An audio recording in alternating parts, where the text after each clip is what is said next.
Guys, welcome back to the show. I hope you are doing well. So a couple of things have happened today since I made my last video this morning. So I just wanted to go ahead and catch up. So check this out. This just happened like a couple minutes ago. So the Senate actually confirmed Pam Bondi as Attorney General, as AG, and the final vote was 54 to 46. So that is incredible. Here is a quick video of the Senate floor.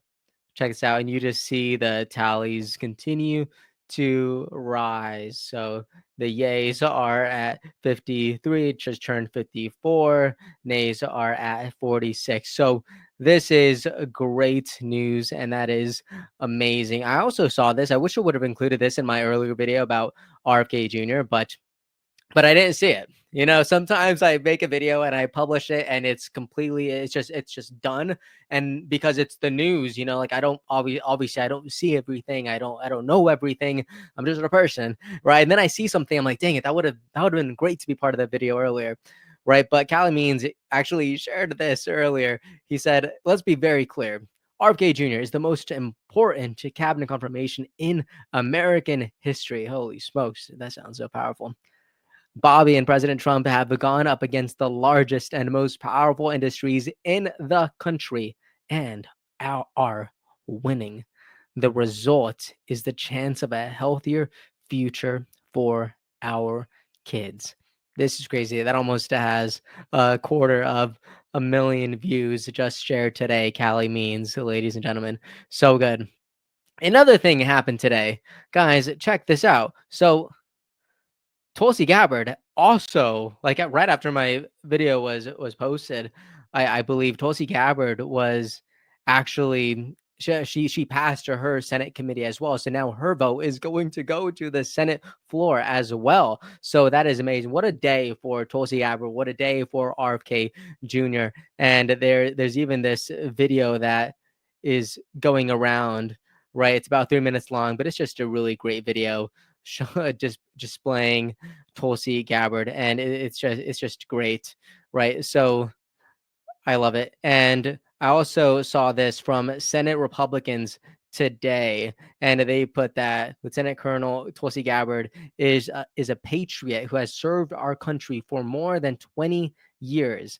And she will restore faith in the intelligence community and ensure safety for Americans. I love how so much of the Trump administration is so like restorative. It's not good to just like create new things and do new things. It's about fixing so much of the torture and the pain from our past, and making up for those mistakes in a tenfold, right? So them restoring faith in the intelligence community and ensuring safety for Americans, or whether it's or RFK Jr., making America healthy again and fixing like so much of the destruction that's happening with the FDA and all the bad faith that's in these agencies. So I love that, and I definitely think we need to talk about it more. This is another thing from Senator Tom Cotton. He says, I'm pleased that the Senate Intelligence Committee voted to advance the nomination of Tulsi Gabbard to be the director of national intelligence. He goes on to say, once confirmed, I look forward to working with Miss Gabbard to keep America safe and to bring badly needed reforms to the office of the Director of National Intelligence. Incredible. So good. And again, the same thing with my video from earlier. I just wanted to say thank you to literally every single person who is going out of their way to not just be a viewer or a tourist, but they're actually going to get their hands dirty to actually call, leave voicemails, send emails, and do all of that, and make sure that their contribution and their story is known to all the senators. And I saw this from Nick Sortor, and I saw this. I saw this yesterday. This was shared yesterday. He says the U.S. Senate's voicemail system is currently down due to the sheer amount of calls demanding Tulsi Gabbard, RFK Jr., and Kash Patel be confirmed. That is crazy. You guys did like pat yourself in the back if you were one of those people who went ahead and left a voicemail, because that is astounding. This should be that like their system and their technology should be some of the best on the planet. And for normal people to be able to have that kind of influence on Capitol Hill, that is amazing. That is amazing. Look at this. My Capitol Hill sources tell me that they were receiving over 600 calls per minute. Keep up the pressure. We are winning. And again, so many people were telling me earlier on the video that I shared today saying, well, the job's not done. Don't celebrate yet. Like, hey, if I'm one step closer, I'm gonna celebrate. I think that's a big deal. Like right now, like I'm not. I don't want us to wait to celebrate because like we got to celebrate these wins. To see things pan out this way, that's a huge victory. Like things could have totally went south today, but the fact that everything is lining up, that is a miracle in of itself. So we got to celebrate it. We got to celebrate it.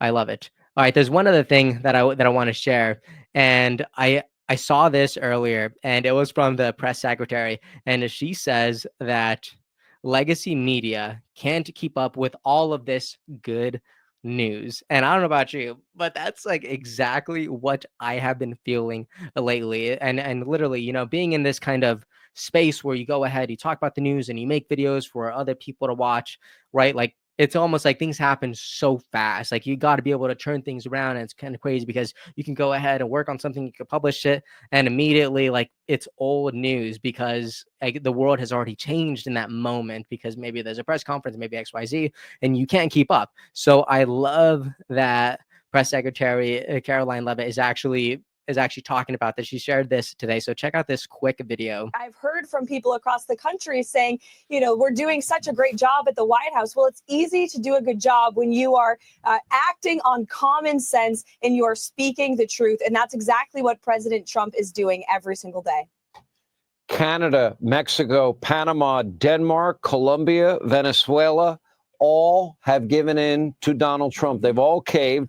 And, well, also over the weekend, not a small note, he did kill a bunch of ISIS terrorists that did not get a lot of media play. That's right. There is so much good news, so much winning out of the Trump White House right now that the mainstream legacy media can't keep up with it because President Trump is signing executive order after executive order, delivering on promise after promise, and implementing fundamental change of our bloated bureaucracy and our corrupt government here in Washington, D.C. He was given a once-in-a-generation mandate by the American people to govern and to fundamentally transform Washington, and that's exactly what he is doing. And we finally, after 4 years of chaos and mayhem and apologizing for America, have a president again in the Oval Office. From Senator John Kennedy, he says it's pretty cool having a president again. And I just gotta reiterate the same thing. It's kind of staggering that every time I go ahead and open up Twitter, it's like, oh yeah, there's this new clip of President Trump. Like that just didn't happen with President Biden. I remember in this last year the last year of President Biden's term, it's like every time there was going to be like an interview, it would be like scheduled and we would know weeks in advance, like, oh my gosh, yeah, this is going to be the new 60 minutes with Joe Biden. It's going to be crazy. And people would be waiting up for it. Like, oh, I wonder how President Biden's going to do in a week or so. And it's like, there would be so much anticipation. Why? Because you genuinely didn't hear from President Biden. He wasn't always talking to the press. He wasn't always answering reporters' questions. And then the same thing was true for Kamala Harris whenever she was running for her campaign. They just weren't talking to people. They weren't available. They weren't transparent. They weren't accountable to the public. But now, President Trump, press secretary, all the secretaries, all these nominees, they are available. They are genuinely serving the public. And I gotta say, I love it. And honestly, Senator John Kennedy, you're absolutely right. It is pretty cool having a president again. Anyways, that's the conversation. Let me know what you thought about it. I'm ecstatic. I'm so grateful to be here and to have and be able to talk about these things with you guys. But let me know what you think. Give me your takes in the comment section. I'll be sure to get back to as many people as I can, and I will see you all next time. Hope you have a great and wonderful day. Episode's over already? Geez, that was fast. Well, they say beautiful things do not last forever, but feel free to watch and listen to another one of these episodes if you're interested in those conversations as well. Also, this next part is huge. Make sure to obliterate that like and subscribe button and turn on the notification bell so you never skip a beat. I also have a newsletter where we dive into the news, politics, and ideas that shape our future. If you're interested in signing up, I'd really appreciate that. Anyways, that's the end of this episode. Thank you so much for watching and listening, and I'll see you next time.